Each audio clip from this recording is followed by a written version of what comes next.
All right, y'all. So, chapter 18. After these things, I saw another angel with great authority descend from heaven. The earth glowed with the brightness of his glory. Fallen, fallen is Babylon, the self exalted, he cried out with a booming voice. Now she is nothing but a dwelling of demons and in a prison for every vile spirit, a cage for all fetid and filthy fowl. Now, because I know and I read what Josephus wrote about the siege and just how terrible of a time it was, like that really makes sense. Like all it is makes a lot of sense. When you're in such a bad state of famine, you know what I'm saying? And just discontent to the point to where you resort to cannibalism. Yo, that's demons. That's demonically inspired, yeah. You are demonized to eat your own child. For all the nations have swilled the wine of her raging immorality, and the kings of the earth have committed fornication with her.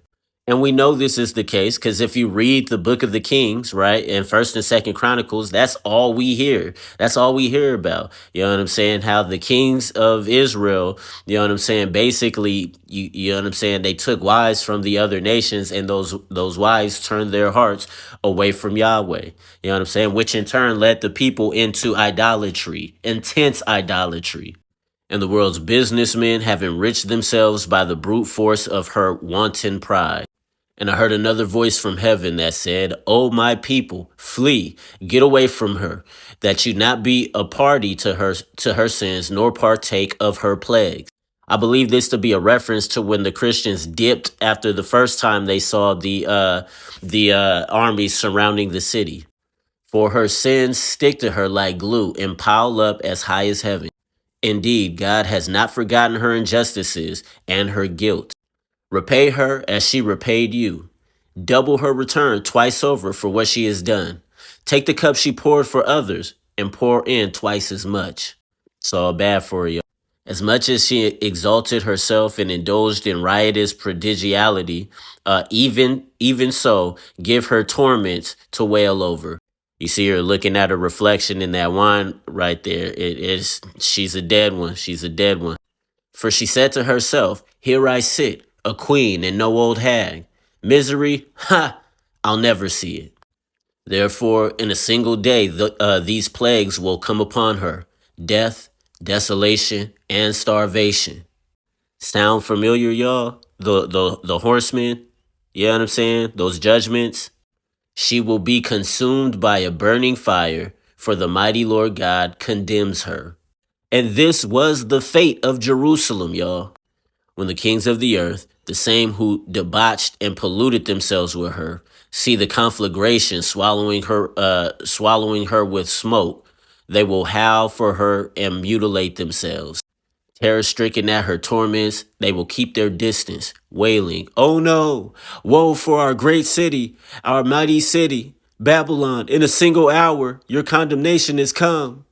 The businessmen of the world too will howl on her account like the grievously bereaved, because no one will any longer traffic and consume their wares, shipments of gold and silver, expensive jewels and pearls, fine linens, silks, purple, and scarlet dyes, every kind of aromatic wood, every kind of object made from ivory, rare and exotic hardwoods, bronze, iron and marble, cinnamon, spices, different incenses, myrrh, frankincense, wine, olive oil, refined flour, wheat, cattle, sheep, horses, transport, and lastly, human beings, body and soul. So much cattle. And this is interesting because this is an exhaustive list. You feel me? And we know that there was buying and selling going on in the temple, so much so that Jesus was irate and flipped the tables over and dumped out the money changers and stuff like that. Now, we do know historically there was a lot of trading of this stuff going on in various other cities. You feel me? But we see here in Revelation that, yeah, well, also it was going on in the temple as well. So we can just take that for what it is.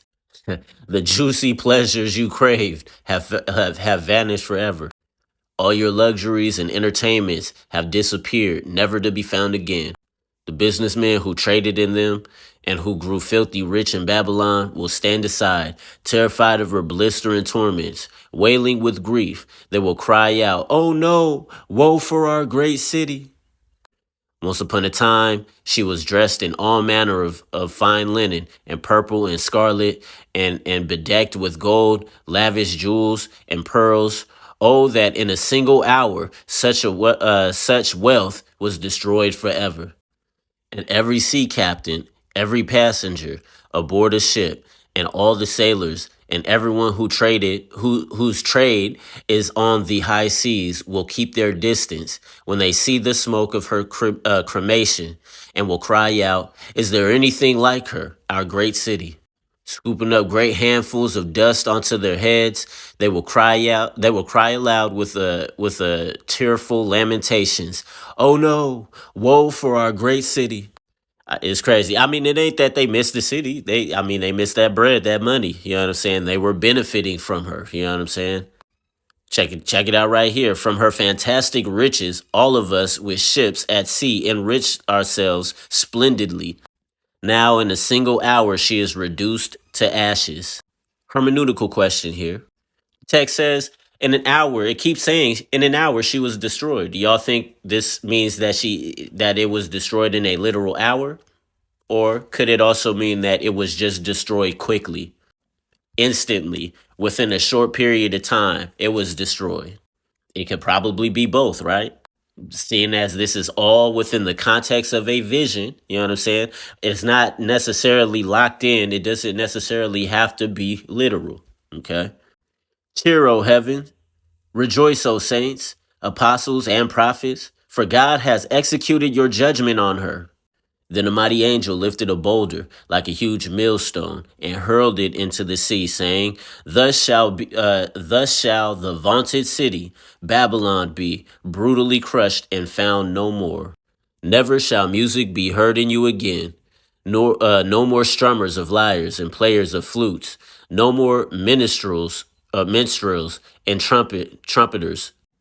None of them shall ever be heard in you again. No more artists, no more craftsmen, no more daily grind of commerce. Let none of it be heard in you again. It's that exaggerated language, that Hebrew hyperbole. Not a single lamp shall ever shine in you again. The voices of lovers, of brides and bridegrooms shall fall silent, because your merchants were important, world renowned, because all the nations were deceived by you, addicted to your sorcery, pharmakia. Right?